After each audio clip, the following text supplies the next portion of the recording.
There are deaths that represent a mere end, and there are deaths that signal the collapse of an entire era. In 1066, when a stray arrow pierced the throat of Harald Sigurdsson on the bloody fields of Stamford Bridge, it did more than fell a Norwegian king. It officially drew the curtain on 3 centuries of terror known as the Viking Age. Harald was not just a conqueror. He was the final embodiment of the Viking spirit, a giant who journeyed from the frost-bitten forests of the north to the sun-drenched golden palaces of the south, carving a saga of splendor and tragedy with the edge of his blade. Chapter 1. Forged in ice and blood. The sky over Stiklestad was the color of a bruised plum, heavy with the scent of impending rain and the metallic tang of blood. It was July 1030, and the world of 15-year-old Harald Sigurdsson was ending. Beside him stood his half-brother, King Olaf Haraldsson, a man who had spent his life trying to hammer the fractured tribes of Norway into a single Christian kingdom. Harald looked up at him, seeing not just a brother but a titan of the old world. Olaf's mail shirt glinted dully, stained with the sweat of a long morning spent in prayer and preparation. "Stay close, little brother," Olaf had rumbled, his hand heavy on Harald's shoulder. "Today we do not fight for land. We fight for the soul of the North." The soul of the North was stubborn. As the rebel peasant army surged over the ridge, a sea of iron-tipped spears and rusted axes, the air was shattered by the roar of "Fram, Fram, Christmen, Crossmen, Konungsmen! Forward, forward, men of Christ, men of the cross, men of the King!" The collision was seismic. Harald felt the world tilt. The screams of dying horses and the wet thud of steel meeting bone became a discordant symphony.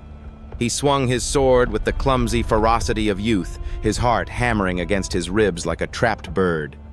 He saw Olaf fall, first a spear to the belly, then a blow to the throat. The king, the saint, the brother, was gone. The defeat was total. As the sun dipped below the horizon, casting long skeletal shadows across the field of corpses, Harald found himself crawling. His left leg was a mask of agony, sliced deep by a rebel blade. He dragged himself into the dense thickets of the nearby forest, the adrenaline of battle replaced by the cold, biting terror of the hunted. For weeks, Harald lived like a wolf. He drank from icy, meltwater streams and ate raw berries, his royal silks reduced to rags. He was helped by a few loyalists who risked the gallows to hide him in remote farmsteads. It was in these dark hours, staring into the embers of hidden hearths, that the boy died and the Hardrada, a hard ruler, was born. He realized that Olaf's mistake was not his lack of faith, but his lack of overwhelming, undeniable power. "I will return," he whispered to the biting wind as he crossed the border into Sweden. "But when I do, I will not bring a cross.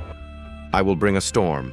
His journey took him east, through the endless, whispering birch forests of the Rus lands.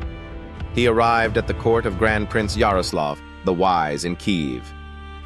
Yaroslav saw something in the boy, a predatory stillness that belied his age. Harald was given command of a small border patrol, but the vast, silent plains of the east were too small for his ambition. He heard stories of a city to the south, a city of marble and gold, where the sun never set on power. He gathered a band of 500 displaced Norsemen, warriors without masters, men who smelled of wood smoke and old blood. "To the south," Harald commanded, his voice now a low, resonant rasp. "To the great city. We will sell our swords for gold, and with that gold, we will buy back our lives." Chapter 2. Varangian, the shadow of Byzantium. By 1034, the shimmering domes of Constantinople rose from the sea like a mirage made of ivory. To the Norsemen, it was Miklagard, the great city. To Harald, it was an altar of opportunity. He stood on the deck of his longship, his frame now filled out into a towering colossus. He was nearly 7 feet tall, his blonde hair bleached white by the salt of the Black Sea. He led his men to the great palace, where the air was thick with the scent of frankincense and the whispered conspiracies of eunuchs. They joined the Varangian Guard, the emperor's personal shield. While the Byzantine Greeks were masters of poetry and poison, they feared the raw, visceral violence of the Northmen. Harald, however, proved to be more than a brute. He was a student of war. He spent the next decade as a phantom of the Mediterranean. In Sicily, he encountered a fortress that had defied the empire for years. The walls were too high to scale, the gates too thick to batter. Harald sat in his tent, watching the swallows fly in and out of the city's eaves. "Bring me the birds," he ordered his captains. Within an hour, the fortress was a pyre. As the defenders fled the flames, Harald's axe was waiting at the gates. From the sun-scorched sands of North Africa to the holy gates of Jerusalem, Harald became the thunderbolt of the East. He was a mercenary, yes, but he was also a collector. Every victory brought tribute. While the Byzantine generals took the glory, Harald took the coin. He sent his wealth back to Yaroslav in Kiev for safekeeping. Chests overflowing with solid gold numismata, rubies the size of walnuts, and silken tapestries. The Empress Zoe took a keen interest in the giant from the north. But when a new faction rose to power, Harald found himself accused of embezzling imperial funds and thrown into a dungeon. The Greeks thought they could cage a wolf. They were wrong. Harald broke his chains, strangled his guard, and reunited with his loyal Varangians. They struck at the heart. Harald led a raid on the imperial docks, seizing 2 galleys. The harbor was blocked by the great chain of the Golden Horn, tilted the bows high into the air. The weight shifted, the ships slid over the iron links like sleds on ice, and Harald Hardrada sailed into the Black Sea, his laughter echoing against the marble walls of the city he had outsmarted. He was no longer a refugee, he was a warlord. He was no longer a refugee, he was a warlord with the treasury of an empire behind him. Norway was calling, and this time he would not be hiding in the woods. Chapter 3. The Iron Sovereign. The return of Harald Sigurdsson to the north in 1046 was not a quiet affair. It was the turn of a ghost laden with the spoils of a vanished world. In Kiev, he reclaimed his massive treasury and married the prince's daughter, Elisif, but his eyes were fixed on the western horizon. Norway was currently ruled by his nephew, Magnus the Good, the son of the fallen Saint Olaf. Harald did not initiate a bloody civil war immediately. Instead, he engaged in a psychological masterclass. He began raiding the Norwegian coast. Harald laid out a massive silken carpet in a forest clearing. Upon it, his men emptied chest after chest of Byzantine gold. The chieftains gasped. They had never seen such wealth. Harald looked at his nephew with a predatory smile. "Here is my contribution," he said. "Now give me my crown."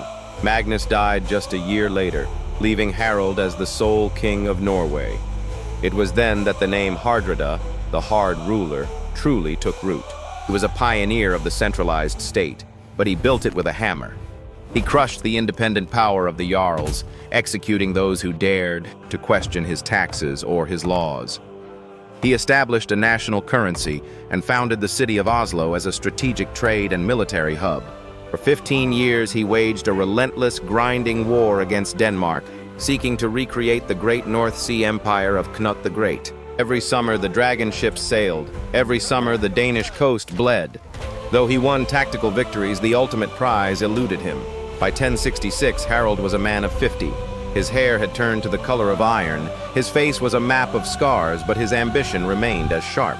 When Tostig Godwinson, the exiled brother of the English king, arrived whispering of a vulnerable England, the old wolf didn't just listen, he hungered. One last campaign, one last crown. The Norsemen sharpened their axes, for the thunderbolt of the north was ready to strike one final time. Chapter 4. The Sunset of the Viking Age.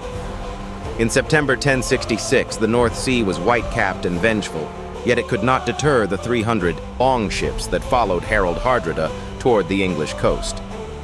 As the fleet entered the mouth of the River Humber, the shadow of the dragon-headed prows fell across the English fields like a shroud. At the Battle of Fulford, Harald's tactical genius shone one last time. September 25th was an unnaturally hot day. Believing the English king was still hundreds of miles away, the Vikings left their mail shirts on their ships. Suddenly, a cloud of dust appeared on the horizon. It grew until it revealed the glint of sunlight on thousands of spears. The English were here. The battle began with a legendary feat of courage. A single Viking giant stood upon the narrow wooden planks of Stamford Bridge. With the bridge cleared, the English tide crashed into the Viking line. Harald Hardrada gave in to the ancient spirit of his ancestors. He became a berserker. Dropping his shield, he gripped his sword with both hands. He didn't just lead, he charged. Witnesses described him as a whirlwind of steel, a singular silent moment in the chaos. An English archer drew his bow and released. The arrow did not hit the king's shield, for he had none, pierced Harold's throat. The giant fell. The thunderbolt was extinguished in the mud of Yorkshire. His men refused to surrender. The 300 ships that arrived, only 24 returned to Norway. Harald Hardrada's death was more than the end of a king. It was the death of an era. In the end, as the sagas say, he received only 7 feet of English ground, or as much more as he is taller than other men. Dragon ships would sail no more, but the name of Hardrada would echo through the halls of Valhalla forever.